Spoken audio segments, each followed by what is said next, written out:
कमज़ोर नहीं होता है, उसकी मेहनत उसे कहीं से कहीं पहुँचा। आपके माँ बाप की बड़ी आस है कि आप कुछ उनका सहारा बनोगे, लेकिन उनके ऊपर बोझ नहीं बनना है इस उम्र में आके। अगर इस उम्र में आके आप बोझ बन रहे हो तो उनसे बड़ा गधा कोई नहीं। ठीक है, उन्हें बड़ी उम्मीद है कि ये सहारा बनेगा, क्योंकि जब बच्चा बराबर का हो जाता है, बाप की ड्यूटी बेटे के पैर में आने लग जाती है, तो उस बेटे को वहाँ से जिम्मेदारियाँ संभालनी शुरू कर देती है। ठीक है, क्योंकि वो अपनी जिम्मेदारी को संभाल लेना चाहिए, उसे एहसास हो जाना चाहिए कि हम हमें इस काबिल हो जाए। तो मेहनत करोगे, मेहनत से सब कुछ बदल जाएगा। कितनी भी बड़ी परेशानी है, परेशानी से दूरना नहीं।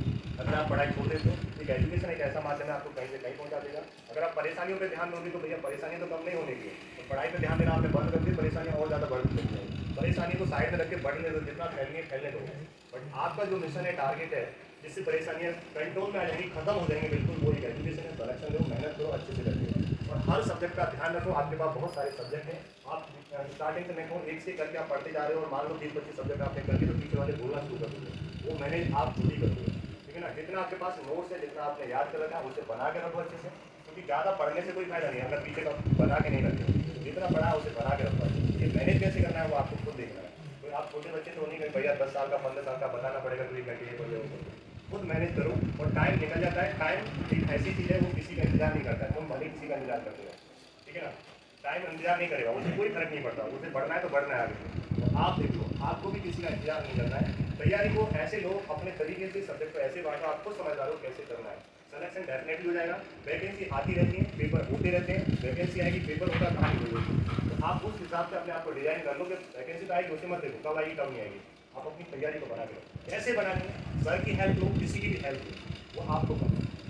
ठीक है, हिंदी में डेली का मैं टॉपिक बता दिया करूँगा ऑन यूट्यूब, तो उसे 10 मिनट आपको पढ़ के, मैं ये नहीं करा आप 2-3 घंटे हिंदी पढ़ोगे, 10 मिनट पढ़ के आओ और ऑब्जेक्टिव वाली class low. I think guarantee कि पूरा स्कूल में करवा हिंदी में और रीजनिंग में, तो 2 सब्जेक्ट आपका सिर दर्द खत्म। बाकी को मैनेज कैसे करना है, और ऐसा नहीं है आज पढ़ लिया आप 18 घंटे फिर 2 दिन छुट्टी मार, ये भी काम नहीं करना है। चाहे कैसे भी हालात हो, बारिश हो, खाना खाया नहीं खाया, नहाए हो या नहीं धोए, पर जितना टाइम आपका पढ़ाई का रूम में 6 घंटे 4 घंटे 8 घंटे का, वो पढ़ना ही पढ़ना है। उसके अलावा आप देसी पियो, विस्की पियो या रम पियो, कुछ भी पियो, कोई फर्क नहीं पड़ता है। ठीक है ना, तो अपनी जो काम, पढ़ाई का जो काम है, अगर अपने ओरिजिनल काम को आप खराब कर लोगे तो आपसे बेकार आदमी कोई नहीं। जितना टाइम पढ़ाई पे देते हो उसे दो, चाहे कुछ भी हो। अगर लाइट नहीं है रूम पे तो मोमबत्ती से पढ़ो, कैसे भी पढ़ो, यहाँ पे आके पढ़ लो, आपके पास इतनी फैसिलिटी है, तो पढ़ाई को मत बिगड़ो। रेगुलर पढ़ाई करके देखो, रिजल्ट अपने आप निकल जाएगा।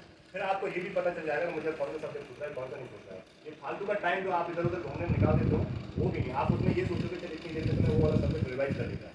ठीक है ना, तो भैया ये आप खुद ही डिजाइन करो, अपने आप टाइम को मैनेजमेंट करो। मैनेज करो तो कैसे आपको सब्जेक्ट को कंट्रोल करना है।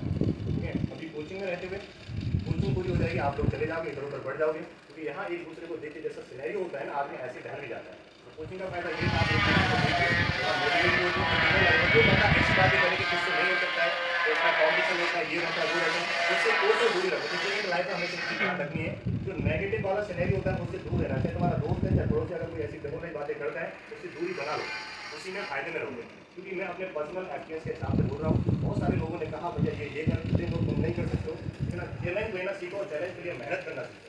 मेहनत कहीं से कहीं पहुँचा देगी आपको। और कोई मोटिवेशनल वीडियो देखने से 2 मिनट बाद वो कुछ नहीं, नथिंग, बेकार भ्रम है। और अच्छा बस सबसे तगड़ा मोटिवेशन क्या होता है, जो आपके माँ बाप की आंखें जो बोलती है ना, जो आपके माँ बाप की आंखों में आँख डाल के देखना, वो जो बोलती है ना उससे समझना। ठीक है, किसी की जरूरत नहीं पड़ेगी। जब भी आप नर्वस हो, डिमोलाइज हो जाओ, अपने माँ बाप को याद करो, आपके लिए इतनी मेहनत कर रहे हैं और आप ही के फ्यूचर के लिए कर रहे हैं। ऐसा नहीं है आप कहाँ के होने दो, उनका बुढ़ापा कट जाएगा। वो बस ये देखना चाहते हैं मेरा बेटा या बेटी मेरी आंखों के सामने सेटल हो जाए और हम चैन की सांस चले जाएं। ठीक है ना, वो इस उम्मीद में रहते हैं। तो बस उनसे बड़ा बढ़ के कोई नहीं होता है, तो आप उनका ध्यान रखें और उनके बारे में सोचें और अपनी पढ़ने पर पेंटिंग करें। ज़्यादा पढ़ना भी नहीं भाई, 4-5 महीने में सिलेक्शन हो जाएगा, सब कुछ आपका कंप्लीट है, उसको बनाना है बस। कैसे इस चीज़ पे ज़्यादा रहें कि आपको बना के कैसे रखें। कहते हैं ना, ऊंचाइयों पे तो लोग अक्सर पहुंच जाते हैं, बट वहाँ पे संभलना, ठहरना, वो बड़ी बात है। आप उसी ऊंचाई पे हो, यहाँ पे जो संभल गया, यानी संभलने का मतलब क्या है, जो आपने पढ़ रखा वो आपने बना के रखा, वो पेपर निकाल ले जाएगा। और इस ऊंचाई पे आगे जिसने रिवाइज नहीं कराया अपना, जो पीछे का है वो बना के नहीं रखा, वो नहीं चल कोई भी पॉइंट चल रहा है, उसी चीज़ को आपको संभाल के रखना है। और दुनिया क्या कह रही है, मैनी मैन किसी की बातों पर कोई ध्यान नहीं देना, अपने आप पे काम करते रहना है। ठीक है ना तो लोग तुम्हें खाने को दे रहे हैं, ना तुम्हारे कोचिंग के पैसे दे रहे हैं, ना तुम्हारे रहने के पैसे दे रहे हैं, तो क्यों उनका सिर देगा। हाँ ऐसा है, स्वामी सर मेरा सारा खर्च उठा रहे हैं, तो मैं स्वामी सर की बात मान लेता हूँ। मैं स्वामी सर को धेला एक नहीं देना है, मैं प्रवचन 17 दे देने, तो उनकी बातों पर ध्यान क्यों देना है। तो ऐसे लोगों से दूर रहेंगे जो आपको क्रिटिसाइज करें, डिमोलाइज करने की कोशिश करें, जिनसे आपका काम खराब हो। अपनी पढ़ाई को कभी नहीं बिगड़ने देना है, चाहे आप कुछ भी हो। एक स्वास्थ्य का ध्यान रखना है, हेल्थ का, health is the best. Health का ध्यान नहीं रखोगे गड़बड़ हो जाएगी, पढ़ाई बिगड़ जाएगी। थोड़ा खाने पीने का थोड़ा एक्सरसाइज का ध्यान रखेंगे, ज़्यादा एक्सरसाइज नहीं, ऐसे नहीं बेल्ट बेल्ट करवा बॉडी थोड़ी बराबर, और बॉडी थोड़ी बन जाए, बॉडी थोड़ी से कुछ नहीं होता है, अपने आप को मेंटेन रखो आप लोग, ठीक है। पढ़ाई को कैसे मैनेज करना है खुद समझना है, ठीक है भाई। तो आज के लिए इतना रखते हैं, मंडे को थैंक यू।